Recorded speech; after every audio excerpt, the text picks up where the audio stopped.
quick disclaimer about this video before we jump into it, guys. Basically, I had no time at all to really learn everything about this new map because it's so vast and I got into the first test rather late. So to salvage the situation, I decided to just record myself wandering around for the first time blindly. So make no mistake, this is not particularly informative. It's just what I see and what I can deduce from what I see.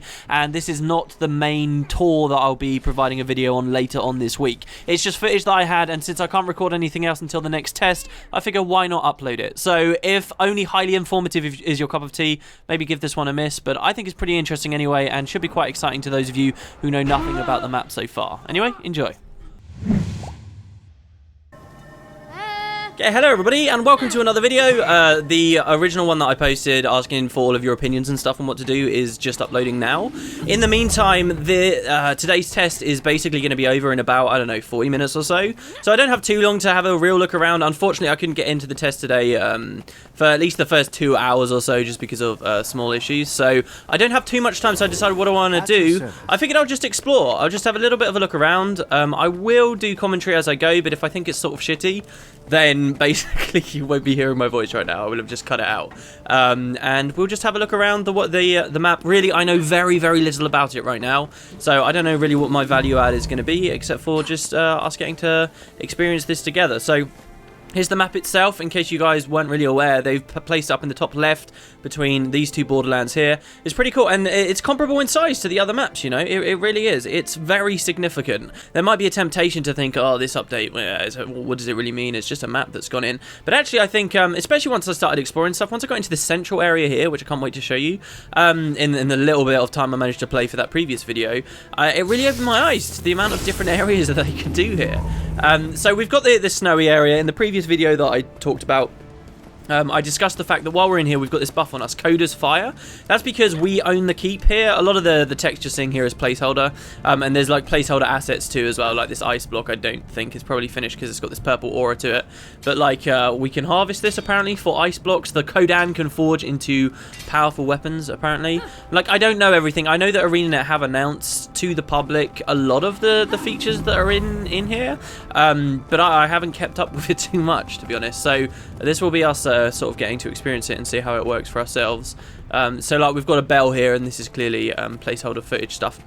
Placeholder assets rather, but yeah, and I'm not even sure what this is meant to do here. Maybe we just get to summon a spirit of Coda while we're at it. But here you've got this Coda's Flame. See, for invaders that don't have the Coda's Fire buff on them, they can actually press F here and warm their hands by the fire. I got that message last time I was playing. So I've been recognised apparently by someone as well, which is pretty funny.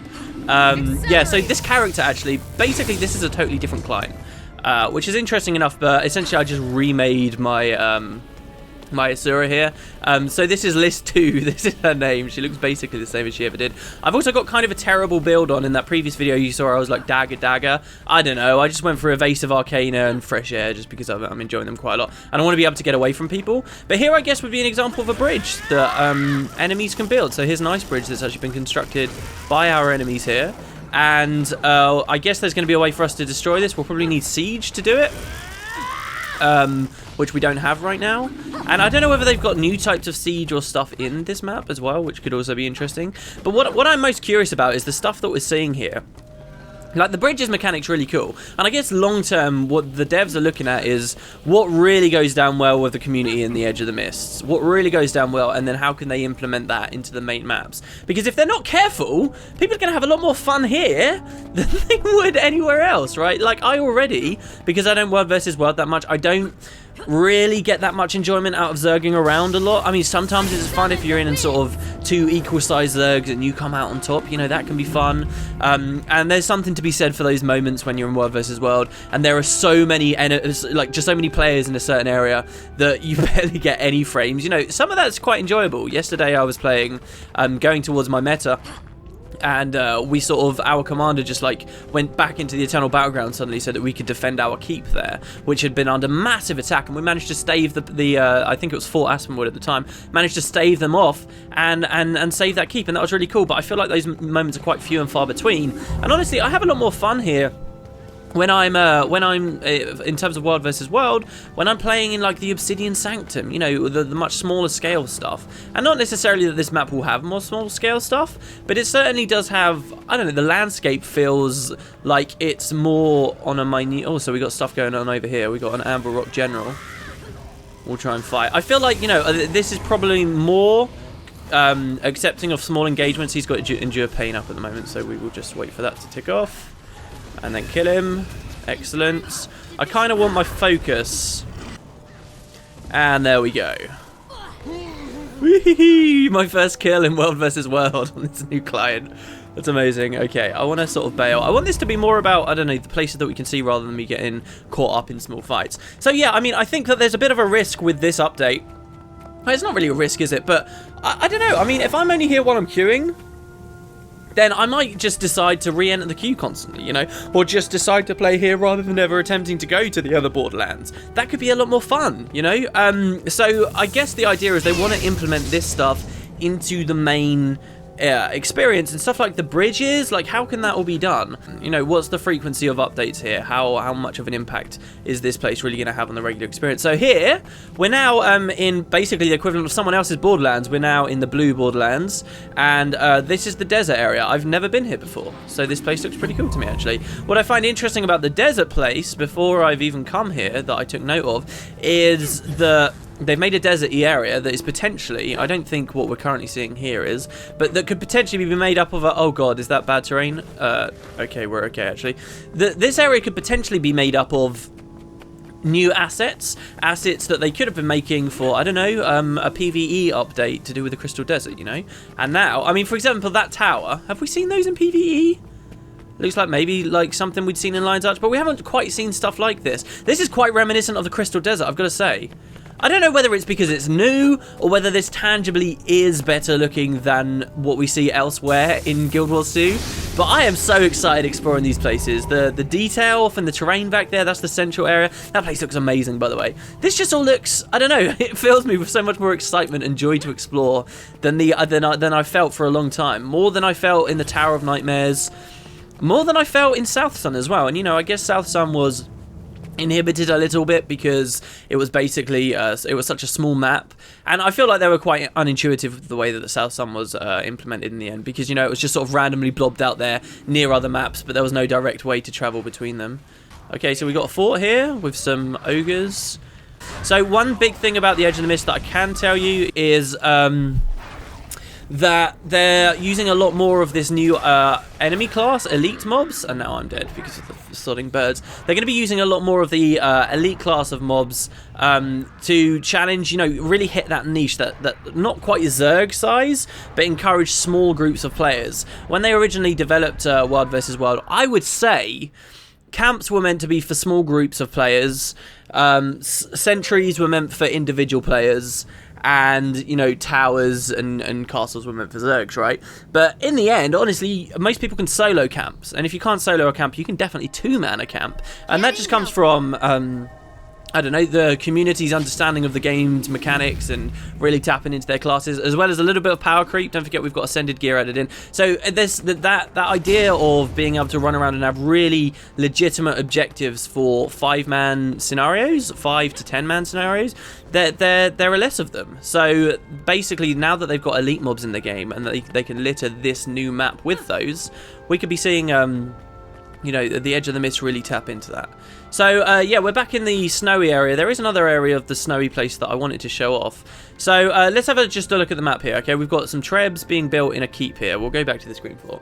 Basically, you've got your original waypoint that you load in. This is an area under protection. It's got all of the vendors and stuff that you want to access, and then you've got your keep, okay? And this keep seems to have a waypoint. I don't know whether we paid for that waypoint, whether it's an upgrade for the keep as it would be in the rest of World vs. World, or whether they're just always there. It looks like they're probably always there because there's one in each keep, but who knows. And within it you can see that there's so we got some supply here, Some people have built some siege. We've got a champion, Kodan, that's defending out. I guess he's the guild claiming guy, probably.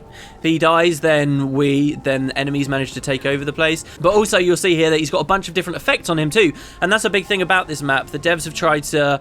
all the enemies have got really interesting mechanics. I believe they talked about how some enemies could turn you into rabbits or transform you and things. Pretty interesting. As you can see here, he's got a load of different things. So this is much more engaging fighting this. We've got a Sky Captain here as well. What does he do? This Kodan Sanctuary is the center of the Kodan city and home to the Voice and Claw. Koda's power flows through the sanctuary and will come to your aid. The cold in this region makes it difficult for enemies to invade, but Koda will lend you his warmth. Interesting enough. So they'll talk about that. But yeah, so you're going to have a much more engaging experience actually fighting the champions that defend the keeps and stuff. Like if you think about regular world versus world, you go into the keep and the champion itself, or you go into a tower, the dude that you kill at the top, he doesn't really provide much of a threat, especially when you get into bigger zergs. With this map, maybe we'll be seeing that. And, you know, maybe this is a good example of things that they can tangibly say, right, this is working really well on the edge of the mist. Let's start buffing up and making a lot of the champions in regular world versus world a lot more interesting. So there seems to be a boss down here, an Ice Imp. We've also got a commander up there with just one friend with him. I wonder, can I solo the Ice Imp as a part of the event? It looks like I probably can. Oh no, he's turned himself invulnerable because he's using an aura. That's a cool mechanic. I love imps that do that in Guild Wars, but there are so few of them. Ow, okay. So he's got a pretty cool Ice Storm attack that dazes people who get hit by it. I don't know whether they're honing in on me or not. There we go, I've got some help here.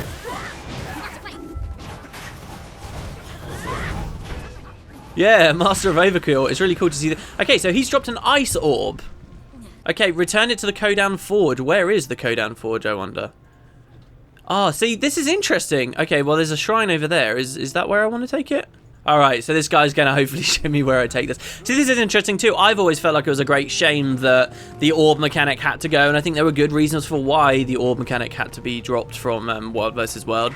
But it is a shame that in the regular maps, you've got these huge northerly sections now that once could have, you know, had interesting and dynamic encounters going on there, that now are mostly just ignored. You know, oh, there's a supply camp to the north. That's about it. People pretty much ignore them. I think that's a shame. I would love to see the orbs come back. I would love to see, you know, just that little bit more depth to the various mechanics and options that you have when you go into World vs. World. I think that the Bloodlust buff really was great. I love that update because it means that even if I'm alone, I can now go in World vs. World and be like, okay, I want to go and, you know, help out with some Bloodlust in some of these Borderlands. That's cool. But I'd like more stuff like that and more stuff that caters to varying group sizes. More reasons why I can just jump in with a couple of guildies and have something cool to do.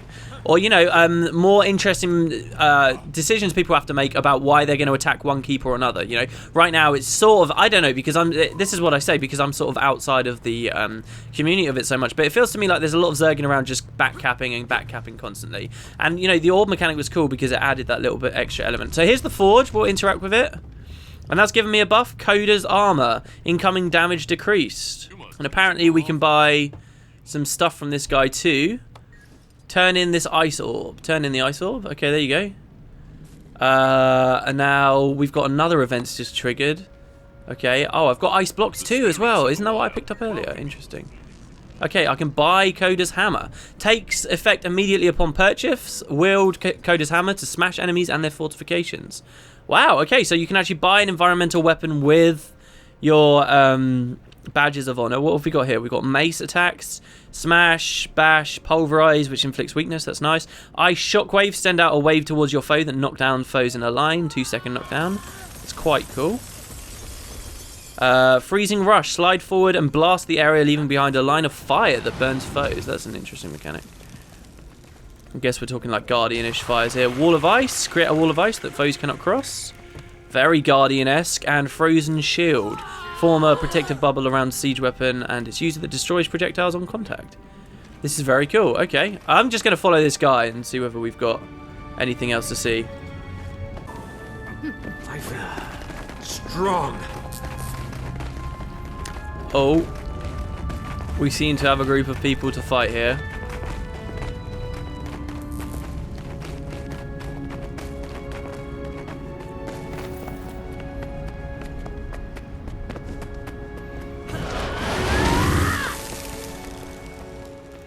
I do very much like this skill. See, this is another interesting idea, okay? A lot of people have been saying, oh, we want more skills added to the game. I like this. I like that as well. We're seeing environmental weapons be used a little bit more as well, because they originally sounded like they were going to be such a core pillar of what it is to play Guild Wars 2, and then they sort of dropped off. I also feel like I don't have much reason to spend Badges of Honor at the moment, and more syncs for that is even better. So here, look, we've actually got a middle region here. So I've shown you the desert, I've shown you the tundra, we've got this middling region here. This reminds me very much of the Tarnished Coast. I believe I saw a Guild v Guild going on here. This reminds me very much of the Tarnished Coast during Guild Wars 1's times.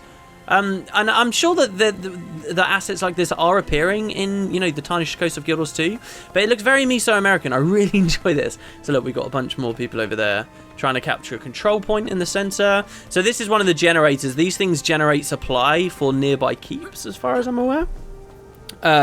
Which is pretty cool, but I mean, aesthetically, I very much appreciate this area. Should I go back to the desert? I don't really want to. There's a desert airport there.